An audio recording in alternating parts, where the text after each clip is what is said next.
ফাহাদ এখন বাসায় নেই। এই সময় তোমার আসা ঠিক হয়নি। কেউ দেখে ফেললে কি হবে বলো তো? ভয়ার্ত গলায় কথাগুলো বলল সায়রা। দরজার দিকে তার দৃষ্টি স্থির। বুকের ভেতরটা দুরু দুরু করে কাঁপছে। যে কোনো সময় যদি কেউ চলে আসে এই ভয়। নাবিল কোনো উত্তর দিল না। ঠোঁটের কোণে তার এক চিলতে দুষ্টু মোহনীয় হাসি। সে ধীর পায়ে এগিয়ে সায়রার খুব কাছাকাছি এসে দাঁড়ালো। তারপর হুট করে নিজের বলিষ্ঠ দুহাতে সায়রার চিপচিপে কোমরটা জড়িয়ে ধরে এক হেঁচকায় তাকে নিজের বুকের সাথে মিশিয়ে নিল। সায়রা চমকে উঠল। নাবিলের বুকের উষ্ণতা তার শাড়ির পাতলা আবরণ ভেদ করে শরীরে ছড়াতে শুরু করেছে। সে নিজেকে কিছুটা ছাড়িয়ে নেওয়ার মিথ্যে চেষ্টা করে বলল, আরে করছো কি? ছাড়ো আমাকে, কেউ দেখে ফেলবে তো। নাবিলের সেদিকে কোনো ভ্রুক্ষেপ নেই। সে সায়রার নরম গালে নিজের নাক ঘষতে ঘষতে ফিসফিস করে বলল, এখন তুমি আর আমি ছাড়া এই পুরো পৃথিবীতে আর কেউ নেই ম্যাডাম। কেউ দেখবে না। কথাটা শেষ করে নাবিল সায়রাকে আচমকা নিজের কোলে তুলে নিল। সায়রা ছোট করে একটা চিৎকার দিয়ে নাবিলের গলা জড়িয়ে ধরল, পড়ে যাওয়ার ভয়। নাবিল তাকে কোলে নিয়ে বেডরুমের দিকে পা বাড়ালো। ড্রয়িং রুমে বিশাল কাচের জানালা দিয়ে সকালে রোদ এসে পড়েছে মেঝেতে। সেই রোদের আলোয় নাবিলের চোখে মুখে এক অদ্ভুত নেশা দেখতে পেল সায়রা। নাবিল হলো সায়রার স্বামী ফাহাদের খুব কাছের বন্ধু। ফাহাদ বেশ নামকরা একটি মাল্টিন্যাশনাল কোম্পানিতে চাকরি করে। তার জীবনটা যেন একটা রোবটের মতো। সকাল থেকে রাত পর্যন্ত শুধু কাজ, মিটিং আর টার্গেট। এই বিশাল ফ্ল্যাটে সায়রার একাকিত্ব বোঝার মতো সময় বা মানসিকতা কোনোটাই ফাহাদের নেই। সায়রাকে সে একেবারেই সময় দেয় না। 4 বছরের বিবাহিত জীবনে সায়রা যেন একটা সাজিয়ে রাখা পুতুল ছাড়া আর কিছুই নয়। একটু সময় চাইলে কিংবা নিজের কোনো ছোটখাটো আবদার করলে ফাহাদ রেগে আগুন হয়ে যায়। কখনো কখনো কথায় কথায় এমন বকাঝকা করে যে সায়রার মনে হয় সে কোনো স্ত্রী নয়, বরং সে ফাহাদের অধীনস্থ কোনো কর্মচারী। এই দমবন্ধ করা জীবন এক বিশাল বৃষ্টির মতো হয়ে কয়েক মাস আগে ফাহাদের পাশের ফ্ল্যাটে ওঠে নাবিল। বন্ধুত্বের সুবাদে ফাহাদের বাসায় তার অবাধ যাতায়াত। ফাহাদ বাসায় না থাকলেও সে আসতো। সায়রা বেশিরভাগ সময় মনমরা হয়ে ড্রয়িং রুমের সোফায় বসে থাকতো, নয়তো বারান্দায় শূন্য দৃষ্টিতে তাকিয়ে থাকতো। নাবিল খুব সহজেই সায়রার এই শূন্যতা ধরতে পেরেছিল, আর ঠিক এই সুযোগটাই সে কাজে লাগায়।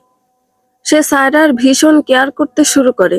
ফাহাদ যে বিষয়গুলো এড়িয়ে যেত, নাবিল ঠিক সেগুলোই নিখুঁতভাবে খেয়াল করত। সায়রার মন খারাপ থাকলে সে হাসানোর চেষ্টা করত। কখনো সায়রার প্রিয় চকলেট, কখনো বা একগুচ্ছ কাঠগোলাপ নিয়ে হাজির হতো। সায়রার সামান্য মাথা ব্যথাতেও সে অস্থির হয়ে পড়ত। একজন নারীর তো এর চেয়ে বেশি কিছু চাওয়ার থাকে না। ফাহাদের অবহেলায় জর্জরিত সায়রা ধীরে ধীরে নাবিলের এই যত্ন আর ভালোবাসার প্রতি দুর্বল হয়ে পড়ে। নৈতিকতার দেয়াল ভেঙে সে কখন যে নাবিলের প্রেমে হাবুডুবু খেতে শুরু করেছে তা সে নিজেও টের পায়নি। এখন মাঝে মধ্যে সুযোগ পেলে নাবিল ছুটে আসে সায়রার কাছে। কখনো বা সায়রা চলে যায় নাবিলের ফ্ল্যাটে। বেডরুমে ঢুকে নাবিল সায়রাকে খুব আলতো করে বিছানার ওপর ছুড়ে দিল। বিছানার চাদরে সায়রার শরীরটা লুটিয়ে পড়তে নাবিল তার ওপর এসে পড়ল। 2 হাত বিছানায় ভর দিয়ে সে সায়রার শরীরের ওপর একটা আচ্ছাদন তৈরি করলো। তারপর নিজের মুখটা সায়রার ফর্সা উন্মুক্ত ঘাড়ে গুজে দিল। নাবিলের উষ্ণ নিঃশ্বাস সায়রার ঘাড়ে পড়তেই সায়রার পুরো শরীর একটা তীব্র শিহরণে কেঁপে উঠল। সে চোখ বন্ধ করে ফেলল, তবুও মনের ভেতরের ভয়টা কাটছিল না। সে কাঁপা কাঁপা গলায় বলল, ফাহাদ এসে পড়বে, প্লিজ নাবিল, এখন না, আমাকে ছাড়ো। নাবিল ঘাট থেকে মুখ না তুলে নেশা জড়ানো গলায় বলল, সবে বাজে বেলা 11টা। তোমার ওই বেচারা স্বামী এখন অফিসের এসি রুমে বসে ক্লায়েন্টদের সাথে মিটিং এ বিজি আছে। সে এখন আসবে না। নাবিল এবার সায়রার গলা থেকে শুরু করে ঘাড়ে কানের লতিতে ছোট ছোট চুমু দিতে লাগলো। সায়রার শরীর যেন আর তার নিজের নিয়ন্ত্রণে নেই। নাবিলের প্রতিটি স্পর্শে সে থরথর করে কাঁপছে। শরীরের প্রতিটি রোমকূপ যেন জেগে উঠেছে এক অদ্ভুত উন্মাদনায়। এমন মাতাল করা স্পর্শ সে তার বিবাহিত জীবনের এই 4 বছরে ফাহাদের কাছ থেকে একদিনও পায়নি। ফাহাদের কাছে শারীরিক সম্পর্ক মানে ছিল কেবলই একটা প্রয়োজন মেটানো, কিন্তু নাবিলের ছোঁয়ায় আছে এক তীব্র আবেগ ও আকাঙ্ক্ষা। নাবিল সায়রার রেশমি কালো চুলগুলো ঘ্রাণ গভীরভাবে নিজের ভেতর টেনে নিল। চোখ বন্ধ করে একটা দীর্ঘশ্বাস ছেড়ে বলল, উফ, তোমার এই চুলের ঘ্রাণ, পৃথিবীর সমস্ত সুগন্ধির কাছে হার মানতে বাধ্য। কি অদ্ভুত একটা মায়া আছে এতে। সায়রা চোখ বন্ধ করে একটা লাজুক হাসি হাসল। নাবিলের প্রতিটি কথাই যেন তার হৃদয়ে গিয়ে বাজে। নাবিল এবার সায়রার মুখের আরো কাছে নেমে এলো। তার নাকটা সায়রার নরম গোলাপ পাপড়ির মতো ঠোঁটে আলতো করে ঘষতে ঘষতে ফিসফিস করে বলল, আর তোমার এই ঠোঁট, তোমার ঠোঁটের মিষ্টি ঘ্রাণের কাছে তো সদ্য ফোটা গোলাপের ঘ্রাণও ম্লান হয়ে যায়। আমার মাঝে মাঝে কি ইচ্ছে করে জানো? ইচ্ছে করে দিন রাত 24 ঘন্টায় ঘ্রাণের মাঝে আমি ডুবে থাকি, নিজেকে হারিয়ে ফেলে এই ঠোঁটের গভীরে। নাবিলের এই কাব্যিক কথায় সায়রা যেন মুহূর্তের জন্য বাস্তবে ফিরে এলো। সে চোখ মেলে নাবিলের দিকে তাকিয়ে একটু অভিমানের সুরে বলল, দিনরাত আমার মাঝে ডুবে থাকলে চলবে? তখন তো আমার আম ছালা সবই যাবে। সমাজ সংসার সব হারিয়ে আমাকে পথে বসতে হবে। নাবিল সায়রার কপালে একটা চুমু খেয়ে বলল, কিছুই যাবে না সোনা। সব হারালেও তোমার জন্য আমি তো আছি। আমি তোমাকে সবটুকু দিয়ে আগলে রাখবো। সায়রা একটু তাচ্ছিল্যের হাসি হাসল। নাবিলের চোখের দিকে সরাসরি তাকিয়ে বলল, হু, কতটা আছো আর কতটা আগলে রাখবে তা খুব ভালো করে জানি আমি।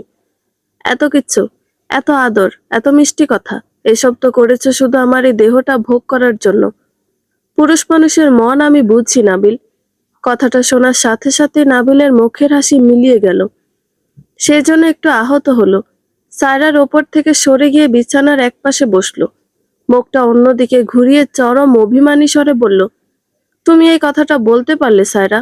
তোমাকে আমি কতটা পাগলের মতো ভালোবাসি সেটা তুমি আজও বুঝলে না? শুধু শরীরটাই যদি আমার দরকার হতো, তাহলে এই ঢাকা শহরে টাকার বিনিময়ে অনেক কিছু পাওয়া যায়, আমি সেগুলো নিতাম। কিন্তু আমি তো শুধু তোমাকে চেয়েছি, আর তুমি কি না? নাবিলের অভিমানী মুখটা দেখে সায়রার বুকের ভেতরটা মোচড় দিয়ে উঠল। ইস, বড্ড কড়া কথা বলে ফেলেছে সে। সে তড়িঘড়ি করে উঠে বসে নাবিলের পেছন থেকে তাকে জড়িয়ে ধরল। নাবিলের পিঠে গাল ঠেকিয়ে আদুরে গলায় বলল, আহারে আমার অভিমানী প্রেমিক, রাগ করলে? আমি তো এমনি বলছিলাম। আচ্ছা ঠিক আছে, তুমি যদি আমাকে সত্যি এত ভালোবাসো, তবে আমাকে নিয়ে চলো তোমার সাথে। আমি সব ছেড়ে তোমার কাছে চলে যাব। নাবিল সায়রার দিকে ঘুরে বসলো। তার চোখে মুখে এবার একটা অসহায়ত্বের ছাপ। সে সায়রার হাত দুটো নিজের হাতের মুঠোয় নিয়ে বলল, আমি তো আজই তোমাকে নিয়ে যেতে চাই, কিন্তু তুমি তো রাজি হও না। তুমি তো সব সময় ভয় পাও। সায়রা একটা দীর্ঘশ্বাস ফেলল। সে জানে কাজটা কতটা কঠিন। সে বলল, হু, ভয় তো পাবই। হুট করে কারো হাত ধরে চলে গেলে এই সমাজ, পরিবার, সবাই আমাকেই খারাপ ভাববে। সবাই বলবে সায়রা চরিত্রহীনা। ফাহাদের তো কোনো দোষ কেউ দেখবে না। আমাকে ফাহাদের এমন একটা বড় দোষ বের করতে হবে, যাতে সবার সামনে আমি প্রমাণ করতে পারি যে তার সাথে আর সংসার করা সম্ভব নয়। একটা শক্ত কারণ তো লাগবে, তা না হলে ডিভোর্সটা পাবো কি করে? নাবিল সায়রার গলা হাত বুলিয়ে বলল, এই অপেক্ষাতেই বসে থাকো। তুমি কি জানো আমার কত ইচ্ছা করে সারা রাত তোমাকে আমার এই বুকের মাঝে জড়িয়ে নিয়ে ঘুমানোর? তুমি আমার বুকে মাথা রেখে ছোট বাচ্চাদের মতো নিশ্চিন্তে ঘুমাবে, আর আমি সারা রাত জেগে জেগে তোমার এই মায়া ভরা মুখটা দেখব। তোমার চুলে হাত বুলাবো, আর তোমার কপালে চুমো দিয়ে রাত পার করে দেব।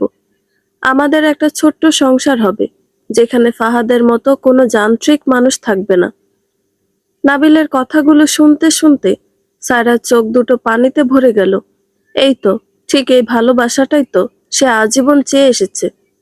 একটা মানুষ তাকে বুকে জড়িয়ে ঘুমাবে, তাকে আগলে রাখবে। কত রাত সে একা একা কেঁদেছে, কিন্তু ফাহাদ তার দিকে ফিরেও তাকায়নি। ফাহাদ যেন তাকে শুধু সহ্য করে যাচ্ছে। আর এই মানুষটা তাকে এতটা ভালোবাসে। সায়রা নিজেকে আটকে রাখতে পারল না। চোখের পানি মুছে সে হুট করে নাবিলের ওপর ঝাঁপিয়ে পড়ল। নাবিল কিছু বুঝে ওঠার আগেই সায়রা তার ঠোঁট জোড়া নাবিলের ঠোঁটের সাথে মিলিয়ে দিল। সায়রার এমন আচমকা আক্রমণে নাবিল প্রথমে একটু হকচকিয়ে গেল। পর মুহূর্তেই সে যেন নিজের অস্তিত্ব ফিরে পেল। সে তো এই ক্ষণটির অপেক্ষাতেই ছিল।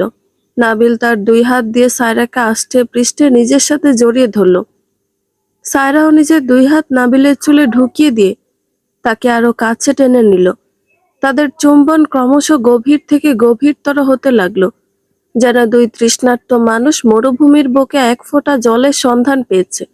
কেউ কাউকে ছাড়তে চাইছে না। ঘরের ভেতরের এসি চলা সত্ত্বেও তাদের দুজনের শরীরে যেন আগুন জ্বলছে। কেবল শোনা যাচ্ছে দুটো মানুষের ঘন উত্তপ্ত নিঃশ্বাসের শব্দ। বেশ অনেকটা সময় পর যখন তারা একে অপরের থেকে একটু সরে এলো, তখন দুজনেরই শ্বাস প্রশ্বাস ভারী হয়ে আছে। সায়রা চোখ বন্ধ করে হাঁপাচ্ছে। তার বুকের ওঠানামা স্পষ্ট বোঝা যাচ্ছে। সে ধীরে ধীরে চোখ মেলে নাবিলের দিকে তাকালো। নাবিলের চোখে তখন এক তীব্র কামনার আগুন। সে এক দৃষ্টে সায়রার চোখের দিকে তাকিয়ে আছে। হঠাৎ নাবিল খুব আলতো করে তার জিহ্বা দিয়ে সায়রার ঠোঁটের পাশে লেগে থাকা লালাটুকু ছুঁয়ে দিল। একটা বিদ্যুৎ খেলে গেল সায়রার শরীরে। এই ছোট্ট অথচ তীব্র আবেদনময় স্পর্শ সায়রার ভেতরের সমস্ত বাঁধ ভেঙে দিল। সে আর কোনো কথা না বলে নাবিলের মাথার চুলগুলো শক্ত করে খামচে ধরে আবারও নিজের মুখটা নাবিলের মুখের সাথে আঠার মতো লাগিয়ে দিল। সকালে সে নিস্তব্ধ বেডরুম সাক্ষী হয়ে রইল দুটো মানুষের নিষিদ্ধ অথচ তীব্র ভালোবাসার এক মাতাল করা মুহূর্তের। বেলা গড়িয়ে দুপুর ছুঁইছে। বেডরুমের জানালার ভারী পর্দাটা টেনে দেওয়া, তাই বাইরের চড়া রোদ ভেতরে খুব একটা ঢুকতে পারছে না। ঘরের কোণে জ্বলতে থাকা জিরো পাওয়ারের নীলচে আলোয় এক অদ্ভুত মায়াবী পরিবেশ তৈরি হয়েছে। বিশাল বিছানায় এলোমেলো হয়ে পড়ে আছে সাদা চাদর আর কয়েকটা বালিশ। সায়রার নগ্ন ঘর্মাক্ত শরীরটা নাবিলের বলিষ্ঠ দেহের সাথে একেবারে লেপ্টে আছে। দুজনের শরীরের রুম একে অপরের সাথে মিশে একাকার হয়ে গেছে। ঘরের নিস্তব্ধতায় কেবল শোনা যাচ্ছে তাদের দুজনের ভারী নিঃশ্বাসের শব্দ। নাবিল খুব আলতো করে তার ডান হাতের আঙুলগুলো সায়রার অনাব্রত কোমরের বাঁকে ছুঁয়ে দিচ্ছে। তার এই ধীর ছন্দময় ছোঁয়ায় সায়রার পুরো শরীর বারবার কেমন যেন শিরশির করে শিউরে উঠছে। সায়রা চোখ বন্ধ করে নাবিলের বুকের ওপর মাথা রেখে সেই স্পর্শের অনুভূতিগুলো উপভোগ করছিল। নাবিল হঠাৎ সায়রার চুলে মুখ গুজে ফিসফিস করে বলল, জানো সায়রা, তোমার এই কোমর যেন এক অদ্ভুত মায়াবী ঢেউ খেলানো নদী, যে নদীর কোনো কূল নেই, কিনারা নেই। আমার কেবল ইচ্ছে করে এই নদীতে সারা জীবন সাঁতার কাটতে, এর গভীরে নিজেকে হারিয়ে ফেলতে। নাবিলের এমন কাব্যিক কথায় সায়রা চোখ মেলে তাকায়। সে নিজের মুখটা নাবিলের মুখের একদম কাছাকাছি নিয়ে এলো। দুজনের ঠোঁটের মাঝে দূরত্ব এখন মাত্র কয়েক ইঞ্চির। সায়রা নাবিলের চোখের দিকে সরাসরি তাকিয়ে আদুরে গলায় বলল, ও মা, তাই নাকি? এতক্ষণ ধরে তো সাঁতার কাটলেই নদীতে, এই সাঁতার কেটেও তো তোমার শখ মিটলো বলে মনে হলো না। নাবিল সায়রার নাকটা আলতো করে টিপে দিয়ে হাসলো। তারপর এক দৃষ্টে সায়রার মুখের দিকে তাকিয়ে গভীর স্বরে বলল, তুমি এতটা অপরূপা, এতটা মোহময়ী যে তোমাকে ভালোবেসে কোনোদিন আমার তৃষ্ণা মিটবে না। এক জীবনে তোমার এই রূপের, এই শরীরের স্বাদ পূর্ণ হওয়া সম্ভব নয়। তুমি হলে সেই নেশা, যা যত পান করা হবে তৃষ্ণা তত বাড়তে থাকে।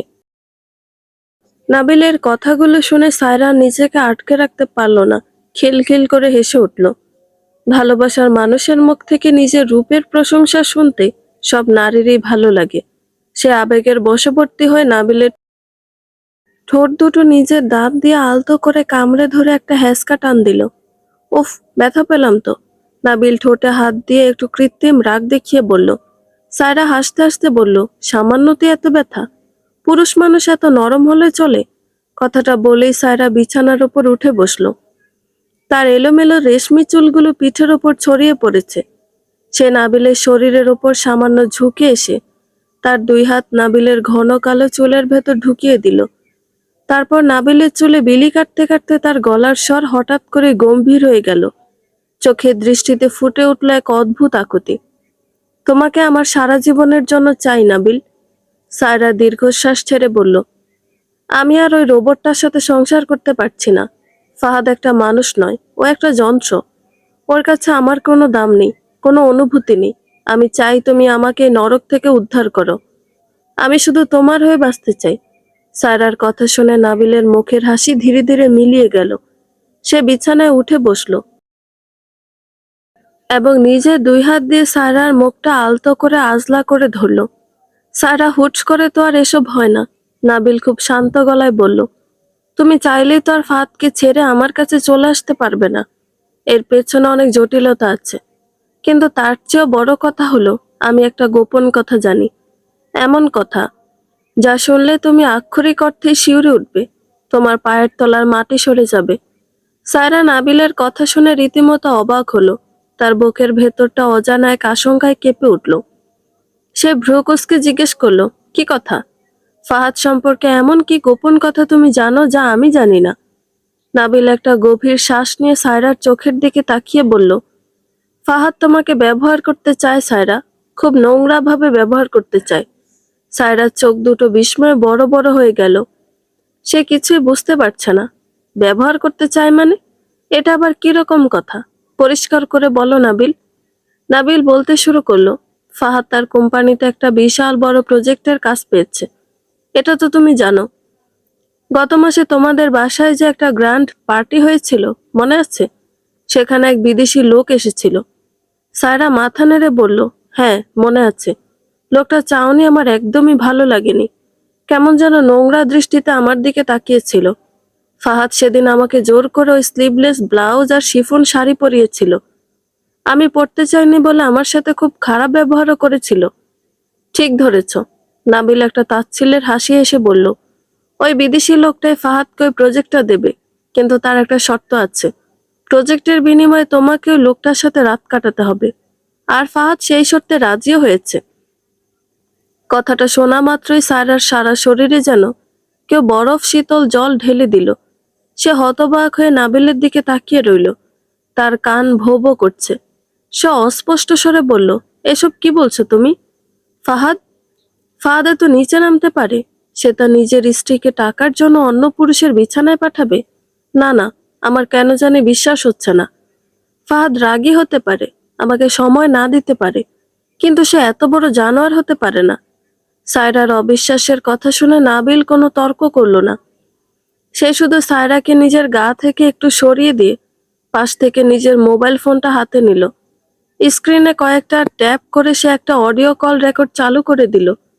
ফোনের স্পিকার থেকে ফাহাদের কণ্ঠস্বর খুব স্পষ্টভাবে পুরো ঘরে ভেসে উঠল। বোঝাই যাচ্ছে ফাহাদ আর নাবিল বসে কথা বলছে। রেকর্ডিংয়ে ফাহাদের গলা শোনা গেল, দোস্ত, এই প্রজেক্টটা যদি আমার হাতে আসে না, তাহলে আমাকে আর পেছনে ফিরে তাকাতে হবে না। কোম্পানির ডিরেক্টর পোস্ট আমার কনফার্ম। কিন্তু ওই শালার বেটা ফরেনার একটা অদ্ভুত শর্ত দিয়েছে। সে সায়রাকে চায়। এক রাতের জন্য সায়রাকে যদি ওর বেড পার্টনার করতে পারি, তাহলে এই কাজ কনফার্ম। এরপর রেকর্ডিংয়ে নাবিলের গলা শোনা গেল। নাবিল যেন খুব অবাক হয়ে বলছে, কি বলছিস তুই এসব? তুই টাকার নেশা নিজের বউকে অন্যের হাতে তুলে দিবি? এতে তোর বিবেকে একটুও বাঁধবে না? সায়রা তোর স্ত্রী ফাহাদ। ফাহাদের একটা বিশ্রী হাসির শব্দ শোনা গেল। তারপর সে চরম তাচ্ছিল্যের সুরে বলল, আরে রাখ তোর বিবেক, চুপ কর তুই। এই দুনিয়ায় যার টাকা নেই তার কোনো দাম নেই। বিবেক দিয়ে কি পেট ভরবে, না স্ট্যাটাস বাড়বে? আর বড় টাকা ইনকাম করতে গেলে জীবনে এতটুকু স্যাক্রিফাইস তো করতেই হয়। এতে দোষের কি আছে? আর তাছাড়া সায়রা তো একটা মেয়ে মাত্র। আমার যা টাকা আর পজিশন, সায়রার মতো হাজার হাজার মেয়ে আমাকে বিয়ে করার জন্য এখনো পাগল হয়ে ঘুরবে। ওর শরীরটা ব্যবহার করে যদি আমার কেরিয়ারের এত বড় একটা লাভ হয়, তাহলে আমি সেটাই করব। অডিওটা শেষ হওয়ার আগেই নাবিল ফোনটা বন্ধ করে দিল। পুরো ঘর নিস্তব্ধ। এসি চলা শোষো শব্দ ছাড়া আর কোনো শব্দ নেই। সারা পাথরের মূর্তির মতো বসে আছে। তার চোখের পলক পড়ছে না। একটু আগে নাবিলের ছোঁয়ায় যে শরীর উত্তেজনায় কাঁপছিল, সেই শরীর এখন ঘৃণায়, ক্ষোভে থরথর করে কাঁপছে। গোপনে তার বিরুদ্ধে এত বড় একটা নোংরা ষড়যন্ত্র চলছে, অথচ সে খুনাক্ষরও টের পায়নি।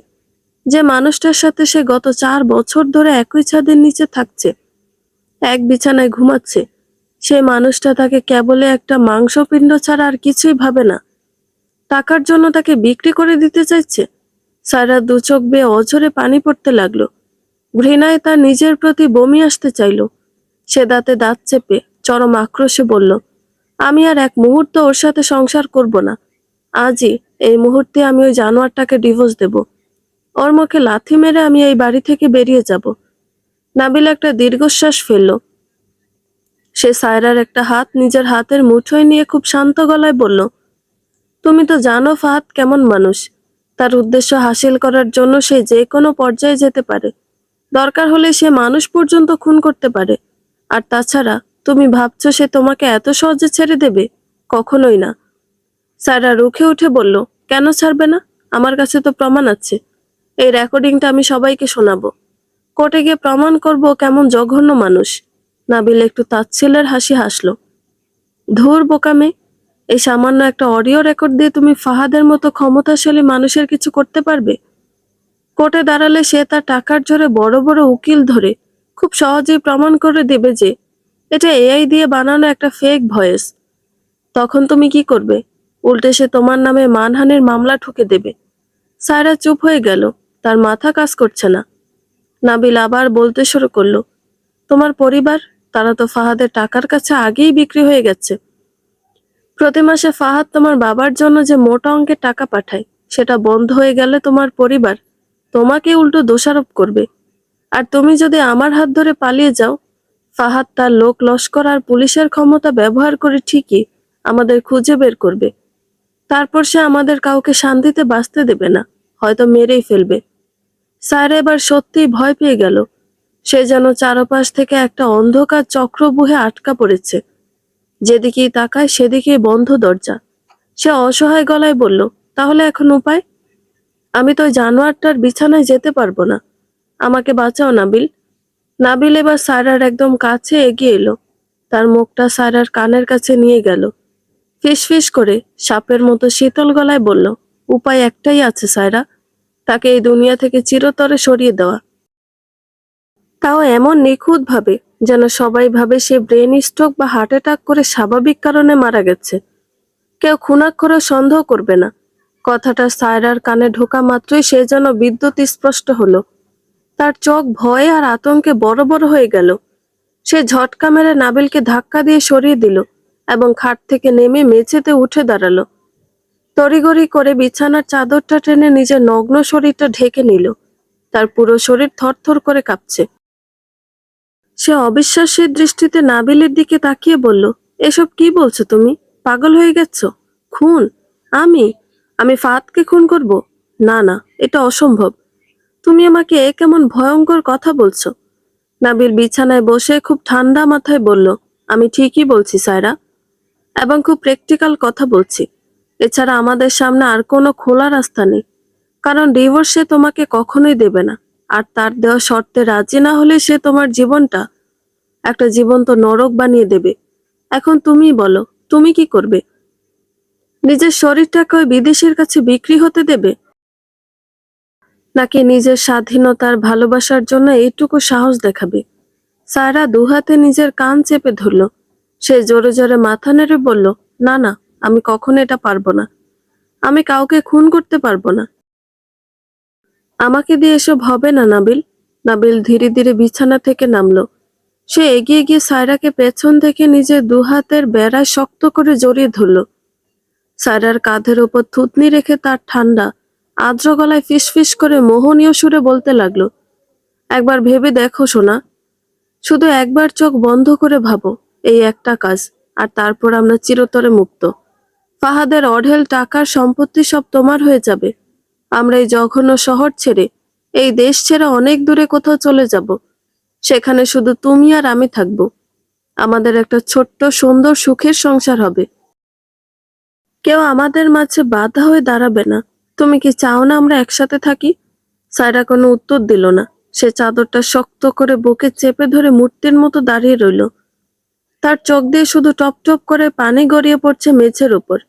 ঘরের ভেতরে নীলচে আলোয় তার ছায়াটা দীর্ঘ থেকে দীর্ঘতর হয়ে পড়ছে। মস্তিষ্কের এক পাশে কাজ করছে নৈতিকতা আর বিবেকের দংশন, আর অন্য পাশে নাবিলের দেখানো মুক্তির আর ভালোবাসার প্রলোভন। সায়রা বুঝতে পারছে না কোন পথে সে পা বাড়াবে।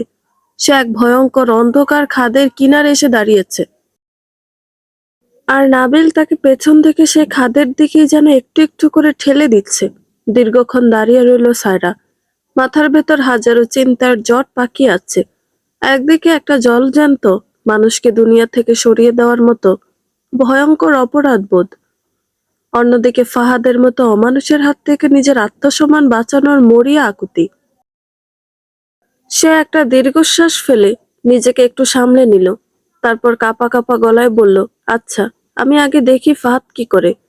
তুমি যা বলেছো তা যদি সত্যি হয়, তবে আমাকে একটা সিদ্ধান্ত তো নিতেই হবে। কিন্তু এখন তুমি যাও নাবিল, আমাকে একটু একা থাকতে দাও।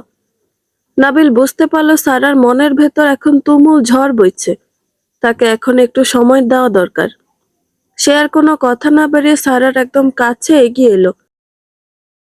তারপর খুব আদরে, পরম মমতায় সারার প্রশস্ত কপালে একটা গভীর চুমু এঁকে দিল। সেই চুমুতে মিশেছিল ভরসা আর অধিকারের এক অদ্ভুত মিশ্রণ। ফিসফিস করে শুধু বলল, আমি সবসময় তোমার পাশে আছি সোনা, যে কোনো মূল্যে। এই বলে নাবিল আর এক মুহূর্ত না দাঁড়িয়ে দরজা খুলে বেরিয়ে গেল। দরজা বন্ধ হওয়ার শব্দটা যেন সায়রার কানে হাতুড়ির মতো বাড়ি মারল। সে ধীর পায়ে হেঁটে বাথরুমে ঢুকলো। শাওয়ারটা ছেড়ে দিয়ে সে তার নিচে গিয়ে দাঁড়ালো।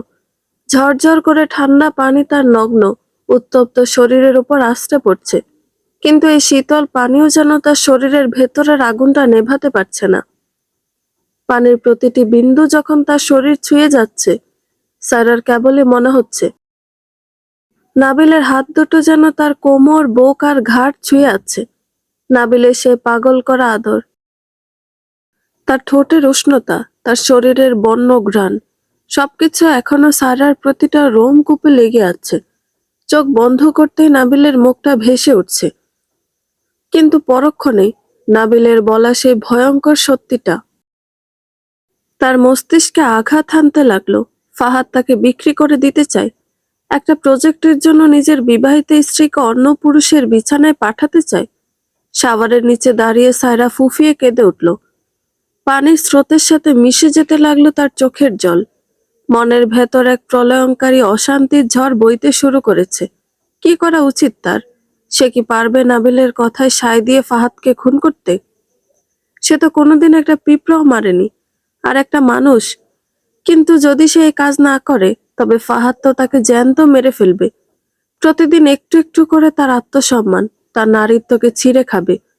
শাওয়ার বন্ধ করে সায়রা যখন বাথরুম থেকে বের হলো, তখন তার চোখ দুটো রক্ত জবার মতো লাল।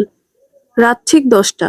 ড্রয়িং রুমে দেয়াল ঘড়িতে ঢং ঢং করে 10টা বাজার শব্দ হতে মেইন দরজার লক খোলার আওয়াজ হলো। ফাহাদ ফিরেছে। প্রতিদিনের মতোই ফাহাদ চেহারায় একরাশ বিরক্তি আর ক্লান্তি নিয়ে ঘরে ঢুকলো। হাতের ল্যাপটপ ব্যাগটা সোফার ওপর ছুঁড়ে ফেলে টাইয়ের নটটা ঢিলা করতে করতে সে সোজা নিজের বেডরুমে চলে গেল। সায়রা ডাইনিং স্পেসের কাছে একটু দূরে অন্ধকারের কাছাকাছি দাঁড়িয়ে তীক্ষ্ণ দৃষ্টিতে ফাহাদকে দেখছিল। এই মানুষটার সাথে সে গত 4টে বছর কাটিয়েছে, অথচ আজ ফাহাদের মুখটা তার কাছে একটা বীভৎস দানবের মতো মনে হচ্ছে। কিছুক্ষণ পর ফ্রেশ হয়ে ফাহাদ ড্রয়িং রুমে এসে বসলো। পরনে তার একটা ঢিলে ঢালা ট্রাউজার আর টি শার্ট। সায়রা তখনও বেশ দূরে, 2 হাত বুকের কাছে আড়াআড়ি করে দাঁড়িয়ে আছে। ফাহাদ পকেট থেকে একটা সিগারেট বের করে ধরিয়ে লম্বা একটা টান দিল।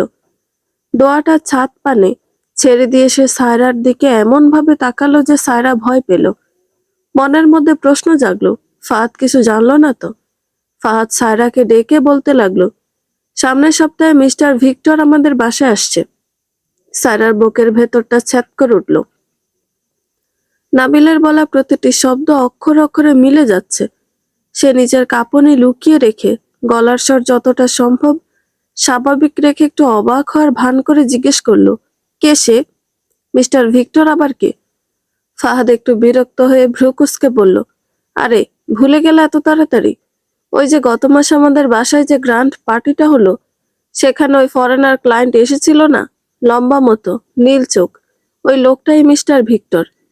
সায়রা নিজেকে শক্ত করে নিল। সে ফাহাদের চোখের দিকে সরাসরি তাকিয়ে বলল, তা উনি হঠাৎ আমাদের বাসায় কেন আসবেন? ফাহাদ সিগারেটের ছাইটা অ্যাশট্রেতে ঝেড়ে ফেলে খুব ক্যাজুয়ালি বলল, আসলে লোকটা তোমাকে খুব পছন্দ করেছে। মানে, সে তোমাকে এক রাতের জন্য চায়। ওর ওই নতুন মেগা প্রজেক্টটা আমি পেতে চাই, আর সেই জন্য ওকে খুশি করাটা আমার কাজের জন্য খুব জরুরি। আমি চাই তুমি ওকে এক রাতের জন্য খুশি করে দাও। জাস্ট একটা রাতেরই তো ব্যাপার। কথাগুলো ফাহাদ এত অবলীলায় বলল যেন সে বাজার থেকে আলু পটল কিনে আনার কথা বলছে। সায়রার মাথা ঝিমঝিম করতে লাগলো। ফাহাদ একটু হেসে লোভ দেখানোর সুরে বলল, শোনো, তুমি একটু কোঅপারেট করো। এই প্রজেক্টটা আমার হাতে এলে কোম্পানির ডিরেক্টর পোস্ট আমার কেউ ঠেকাতে পারবে না। কথা দিচ্ছি, প্রজেক্টটা পেলেই তোমাকে নিয়ে আমি সোজা সুইজারল্যান্ড ট্যুরে যাব। তুমি যা শপিং করতে চাও সব করিয়ে দেব। Deal done? কথাগুলো শোনার পর সায়রার শরীরের সমস্ত রক্ত যেন মাথায় গিয়ে উঠল। রাগে, ক্ষোভে, অপমানে তার পুরো শরীর থরথর করে কাঁপতে শুরু করলো। সে আর নিজেকে ধরে রাখতে পারল না। কয়েক পা এগিয়ে এসে ফাহাদের দিকে আঙুল তুলে এক প্রকার চিৎকার করে উঠল, আপনার কি একটু লজ্জা করে না ফাহাদ?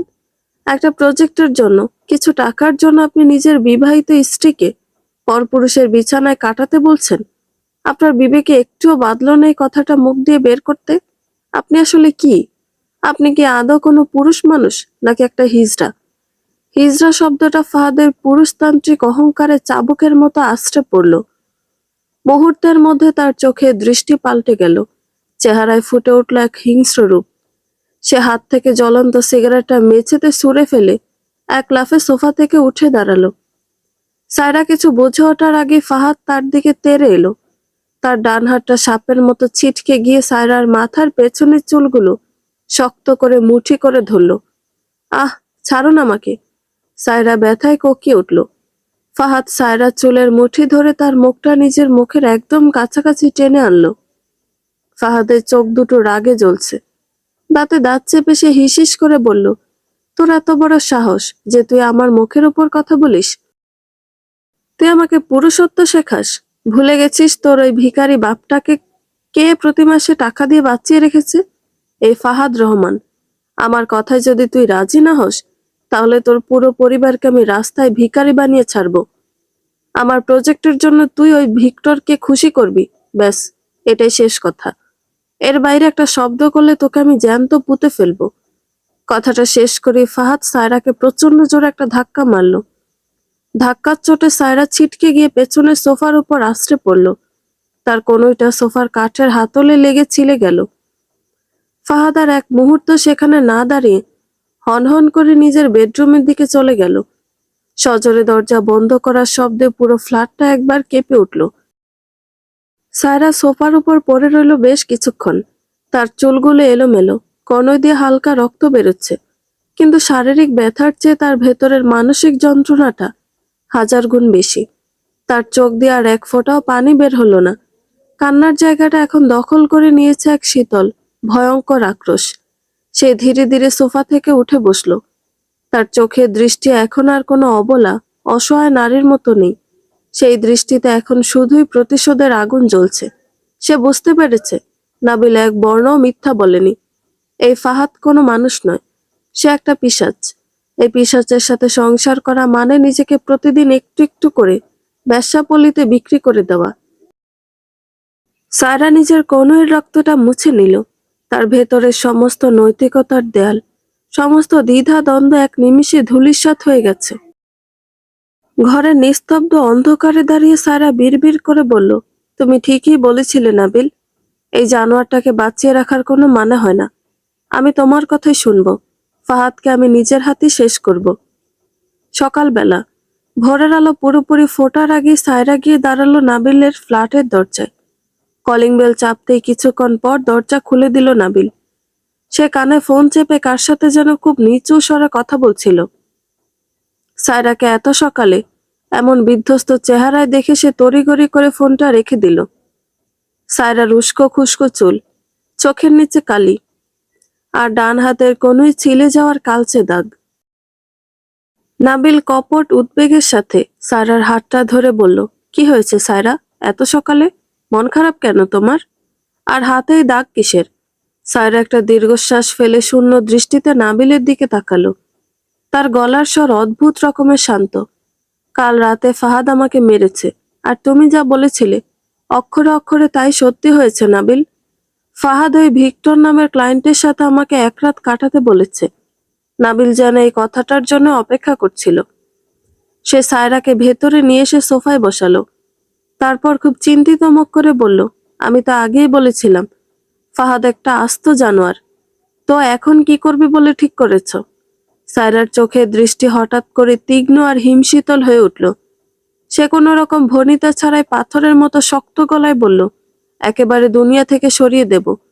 ওকে আমি আর একটা দিনও বাঁচতে দেব না। সায়রার মুখে এমন কথা শুনে নাবিলের ঠোঁটের কোণে এক চেলতে শয়তানি হাসি ফুটে উঠল। সে উঠে গিয়ে নিজের বেডরুমের একটা ড্রয়ার থেকে ছোট একটা কাচের শিশি বের করে নিয়ে এলো। শিশিটা সায়রার হাতে দিয়ে খুব ফিসফিস করে বলল, এটা হলো তোমার মুক্তির চাবিকাঠি। আজ রাতে ফাহাদ যখন খেতে বসবে এটা তার খাবারের সাথে মিশিয়ে দেবে। কোনো স্বাদ বা গন্ধ নেই, সে টেরও পাবে না। খাবার খাওয়ার কিছুক্ষণ পরই তার হৃদস্পন্দন চিরতরে বন্ধ হয়ে যাবে। কেউ বুঝতেই পারবে না যে এটা খুন, সবাই ভাববে হার্ট অ্যাটাক। সায়রা শিশিটা হাতের মুঠোয় শক্ত করে ধরল। তার বুকের ভেতরটা একবার কেঁপে উঠল। সে নিজেকে সামলে নিল। সে কাপা গলায় জিজ্ঞেস করলো, সত্যি তো?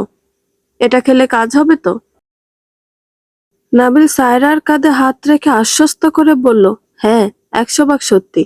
আর কাজটা তোমাকে আজ রাতেই করতে হবে সায়রা, তাহলেই আমাদের রাস্তা একেবারে ক্লিয়ার। সায়রা শিশিটার দিকে তাকিয়ে একটা মুচকি হাসি হাসলো। সেই হাসিতে কোনো মায়া ছিল না, ছিল কেবলই এক ভয়ঙ্কর প্রতিহিংসা। সেদিন রাতের ঘটনাটা ঘটল খুব নিস্তব্ধভাবে। ফাহাদ রাতের খাবার খেতে বসলে সায়রা খুব সাবধানে তার তরকারির বাটিতে পুরো শিশির ওষুধটা ঢেলে দিল। ফাহাদ নির্দ্বিধায় সে তরকারি খেয়ে নিজের রুমে গিয়ে শুয়ে পড়ল। সায়রা ড্রয়িং রুমে বসে ঘড়ির কাঁটার দিকে তাকিয়ে প্রহর গুনতে লাগলো। রাত বাড়ার সাথে সাথে ফাহাদের রুম থেকে ঘোঙানির কোনো শব্দ এলো না। কেবল এক অদ্ভুত নীরবতা গ্রাস করলো পুরো ফ্ল্যাটকে। ভোরবেলা সায়রা যখন ফাহাদের রুমে ঢুকলো তখন ফাহাদের শরীর বরফের মতো ঠান্ডা। তার চোখ দুটো অর্ধেক খোলা আর ঠোঁট দুটো নীলচে হয়ে আছে। সায়রা এক মুহূর্তের জন্য থমকে দাঁড়ালো, পরক্ষণে নিজেকে সামলে নিল। সে শুরু করলো তার নিখুঁত অভিনয়। ফাহাদের বুকের ওপর আছড়ে পড়ে এমনভাবে বুক ফাটানো কান্না শুরু করলো যে আশেপাশের ফ্ল্যাটের মানুষজন ছুটে এলো। ফাহাদের বাবা মা বা আপন বলতে কেউ ছিল না, তাই তার এই অকাল মৃত্যুতে সায়রাই হয়ে উঠল একমাত্র শোকাহত স্বজন। এবং স্বভাবতই ফাহাদের রেখে যাওয়া কোটি টাকার সম্পত্তি আর ফ্ল্যাটের একমাত্র উত্তরাধিকারীও হলো সে। মৃত্যুর খবর ছড়িয়ে পড়তেই পুলিশ এলো। অস্বাভাবিক মৃত্যু হিসেবে লাশ নিয়ে যাওয়া হলো ময়না তদন্তের জন্য। কিন্তু যখন পোস্টমর্টেম রিপোর্ট এলো তখন পুলিশও কেসটা ক্লোজ করে দিল।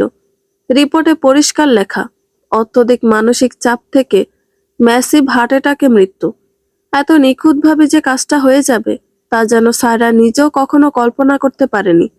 1.5 মাস পর শহরের কোলাহল থেকে অনেক দূরে পাহাড়ি এক নির্জন এলাকায় বসে আছে সায়রা আর নাবিল। চারদিক একেবারে নিস্তব্ধ, জনমানবের কোনো চিহ্ন নেই। কেবল শনশন করে বাতাস বইছে। আকাশটা মেঘলা, যে কোনো সময় হয়তো বৃষ্টি নামবে। নাবিল বেশ অস্বস্তিতে ভুগছে। সায়রা হঠাৎ করে তাকে এই পাহাড়ের চূড়ায় এমন খাদের ধারে কেন ডেকে আনলো তা সে কিছুতেই বুঝতে পারছে না। সায়রা একদম খাদের কিনারায় গিয়ে দাঁড়ালো। নিচে 1000 ফুটের গভীর খাদ। বাতাস সায়রার শাড়ির আঁচল আর চুলগুলোকে উড়িয়ে নিয়ে যাচ্ছে। নাবিল একটু দূরে দাঁড়িয়ে সাবধানে ডাকলো, সায়রা, ওখানে কেন দাঁড়িয়েছ? এদিকে এসো। আর আমাকে এত দূরে কেন ডাকলে? সায়রা নাবিলের দিকে না ঘুরে শান্ত গলায় বলল, নাবিল, তুমি কি জানো ফাহাদের মৃত্যুর পর পোস্টমর্টেম রিপোর্টে কেন সাধারণ হার্ট অ্যাটাক এসেছিল? নাবিল একটু অবাক হয়ে বলল, কেন? ওই ওষুধের কারণে? আমি তো তোমাকে বলেছিলাম ওষুধটা হার্ট অ্যাটাক করাবে। সায়রা এবার নাবিলের দিকে ঘুরল। তার চোখে মুখে এক অদ্ভুত তাচ্ছিল্যের হাসি। সে বলল, না, ওই ওষুধের কারণে নয়। তোমার ওই ওষুধের কারণে ফাহাদের রক্তে বিষক্রিয়া ধরা পড়ার কথা ছিল, কিন্তু আমি সেই ফরেনসিক ডাক্তারকে মোটা অঙ্কের টাকা খাইয়ে রিপোর্টটা বদলাতে বাধ্য করেছি। জানো ডাক্তারটা কে ছিল? আমার দুঃসম্পর্কের এক কাজিন। নাবিল চমকে উঠল। তার চোখ বড় বড় হয়ে গেল। তার মানে তুমি যদি ওই কাজটা না করতে তাহলে তুমি ধরা পড়তে? অবশ্যই পড়তাম। স্যার একটা দীর্ঘশ্বাস ফেলে বলল, আর শুধু আমি না, তুমিও পড়তে। আচ্ছা যাকগে এসব কথা, যা হওয়ার তা তো হয়েই গেছে। এখন আমাকে একটা কথার সোজা উত্তর দাও, আমরা বিয়েটা কবে করছি? বিয়ের কথা উঠতেই নাবিলের মুখটা ফ্যাকাশে হয়ে গেল। সে চোখ নামিয়ে আমতা আমতা করতে শুরু করলো। আসলে সায়রা, মানে এখনই কি বিয়ের দরকার আছে? মানে তুমি তো সবে বিধবা হলে, সমাজ কি বলবে? সায়রা হঠাৎ শব্দ করে হাসতে শুরু করলো। সে হাসি পাহাড়ের গায়ে ধাক্কা খেয়ে এক অদ্ভুত প্রতিধ্বনি তৈরি করলো। হাসতে হাসতে সায়রার চোখ দিয়ে পানি চলে এলো। সে বলল, থামো নাবিল, আর অভিনয় করতে হবে না। আমি খুব ভালো করে জানি তুমি আমাকে কোনোদিন বিয়ে করবে না, কারণ তুমি আমার সাথে এই প্রেমের নাটক, এই শারীরিক সম্পর্ক সবকিছু করেছো ফাহাদের ওপর তোমার পুরনো কোনো প্রতিশোধ নিতে। ফাহাদ তোমার কেরিয়ারের অনেক বড় ক্ষতি করেছিল, তাই না? তাকে ধ্বংস করার জন্যই তুমি আমাকে খুঁটি হিসেবে ব্যবহার করেছো। নাবিল ঢোক গিলল। তার কপালে বিন্দু বিন্দু ঘাম জমতে শুরু করেছে। সায়রা বলতে লাগলো, তুমি আমাকে বলেছিলে তোমার বউ বাচ্চা কেউ নেই, তুমি একা। অথচ আমি সব খবর নিয়েছি নাবিল, তোমার স্ত্রী আছে, দুটো সুন্দর বাচ্চাও আছে। আর দেখো আমি কতটা বোকা আর চরিত্রহীন একটা মেয়ে। তোমার এই সস্তা মিষ্টি কথায় ভুলে ফাহাদের অবহেলার রাগে আমি তোমার সাথে বিছানায় গেলাম, একটা খুনি হলাম। জানো নাবিল, আমরা মেয়েরা আসলে সব দিক দিয়ে অসহায়। জন্ম থেকে আমাদের জীবনটা অন্যের হাতের পুতুল। পরিবার, স্বামী, সমাজ সবাই সুযোগ পেলে মেয়েদের মনটা নিয়ে, শরীরটা নিয়ে খেলা করে। কেউ আমাদের আসল মূল্যটা বোঝে না। নাবিল কি বলবে বুঝতে পারছিল না। তার সমস্ত মুখোশ আর সায়রার সামনে খুলে পড়েছে। সায়রা আবার শান্ত গলায় বলল, তুমি কখনই আমাকে বিয়ে করবে না আমি জানি, আর এতে আমার কোনো সমস্যাও নেই। আমি তোমার সাজানো সংসারের পথের কাঁটা কখনো হব না। নাবিল একটু স্বস্তির নিঃশ্বাস ফেলল। সে ভাবলো সায়রা হয়তো তাকে ছেড়ে দিচ্ছে। সে একটু আবেগ মেশানো গলায় বলল, সরি সায়রা, আসলে আমি আমার স্ত্রীকে খুব ভালোবাসি। তাকে আমি কোনোভাবেই ঠকাতে পারবো না। তুমি আমাকে মাফ করে দিও। এই কথাটা শোনা মাত্রই সায়রার চোখে দৃষ্টিতে যেন আগুন জ্বলে উঠল। সে হিসিস করে বলল, স্ত্রীকে ভালোবাসো? স্ত্রীকে ভালোবাসার পর অন্য একটা নারীকে কিভাবে ছো তুমি, বলো তো? তখন তোমার বিবেকে একটুও বাধে না? যদি নিজের সংসার নিয়ে এতই সুখী ছিলে, তবে কেন এলে আমার জীবনে? আমি তো আমার এই নরকের জীবন নিয়ে একরকম ঠিকই ছিলাম। কেন আমাকে মিথ্যা স্বপ্ন দেখালে? কেন আমাকে খুনের বুদ্ধি দিলে? নিজের স্বার্থ হাসিল করে এখন আমাকে ডাস্টবিনের ময়লার মতো ছুঁড়ে ফেলে দিচ্ছ? কথাগুলো বলতে বলতে সায়রা হঠাৎ পাগলের মতো অট্টহাসি হাসতে শুরু করলো। তার সে হাসিতে নাবিলের বুকের রক্ত হিম হয়ে এলো। সে ভয় পেয়ে কয়েক কদম পিছিয়ে গেল, কিন্তু নাবিল কিছু বুঝে ওঠার আগেই চোখের পলকে সায়রা তার চাদরের নিচ থেকে একটা ধারালো ছুরি বের করে আনলো। ক্ষিপ্র গতিতে সামনে এগিয়ে গিয়ে সে ছুরিটা সজোরে নাবিলের গলার ডান পাশে ঢুকিয়ে দিল। আহ! নাবিল একটা বিকট চিৎকার দিয়ে নিজের গলা দুই হাত দিয়ে চেপে ধরল। ফিনকি দিয়ে গরম রক্ত ছিটকে এসে পড়ল সায়রার মুখে আর শাড়িতে। নাবিলের চোখ দুটো কোটর থেকে বেরিয়ে আসতে চাইছে।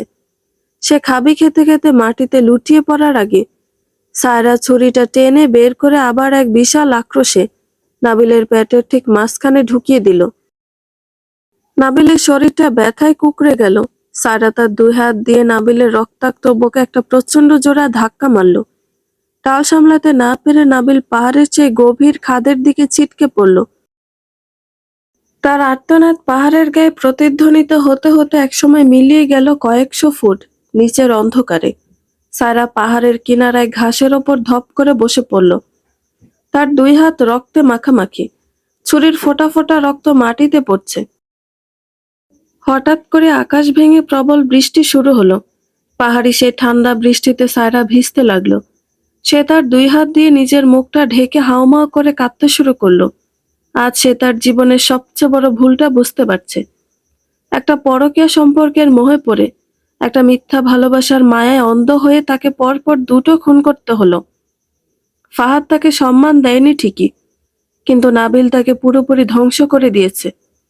সায়রার হাতটা ধীরে ধীরে তার নিজের পেটের ওপর নেমে এলো। সেখানে তিল তিল করে বেড়ে উঠছে এক অবৈধ ভ্রূণ, নাবিলের বাচ্চা। যে বাচ্চার কোনো পিতৃ পরিচয় নেই, যে বাচ্চার জন্ম হয়েছে পাপ আর প্রতারণার বীজ থেকে। নাবিল সারা জীবন তাকে ব্যবহার করত, তাই সে একেবারে তার পথের কাঁটা সরিয়ে দিল। বৃষ্টির ধারা ক্রমেই বাড়ছে। সায়রা তার চোখের পানি আর মুখের রক্ত বৃষ্টির পানিতে ধুয়ে নিল। সে ধীরে ধীরে উঠে দাঁড়ালো। ভেজা শাড়ি আর এলোমেলো চুলে তাকে এখন এক ভয়ঙ্কর নারী মনে হচ্ছে। সে পাহাড়ের নিচের সে অন্ধকারের দিকে শেষবারের মতো একবার তাকালো, তারপর ঘুরে হাঁটা শুরু করলো। সে ঠিক করেছে আর এক মুহূর্ত সে অভিশপ্ত শহরে থাকবে না। ফাহাদের রেখে যাওয়া টাকা নিয়ে সে চলে যাবে অনেক দূরে, চেনা মানুষের গণ্ডি পেরিয়ে অচেনা কোনো ঠিকানায়। সেখানে সে নতুন করে বাঁচবে, তার গর্ভের অনাগত সন্তানকে নিয়ে। এই নিষ্ঠুর পৃথিবীতে সে তার সন্তানকে একাই বড় করবে। বাতাসে তার শাড়ির আঁচল উঠছে। সায়রার চোখ এখন একদম ভাবলেশীন, শীতল। জীবনে সে অনেক বড় শিক্ষা পেয়েছে। সে মনে মনে প্রতিজ্ঞা করলো, আর কখনো কোনো দিনও সে কোনো পুরুষের মায়ায় জড়াবে না। এই পৃথিবীতে নারী হয়ে জন্মানোর সবচেয়ে বড় শাস্তি সে পেয়ে গেছে। এবার শুধু তার নিজের মতো করে বেঁচে থাকার পালা। বৃষ্টির রিমঝিম শব্দের মাঝে সায়রার অবয়বটা ধীরে ধীরে পাহাড়ের বাঁকে মিলিয়ে গেল। বন্ধুরা, গল্পটি ভালো লেগে থাকলে একটা লাইক করে দিবেন, এবং গল্প সম্পর্কে কোনো মতামত জানানোর থাকলে কমেন্ট করতে পারেন। নতুন নতুন আরো গল্প শোনার জন্য চ্যানেলটি সাবস্ক্রাইব করে পাশেই থাকবেন। ধন্যবাদ সবাইকে। ভালো থাকবেন।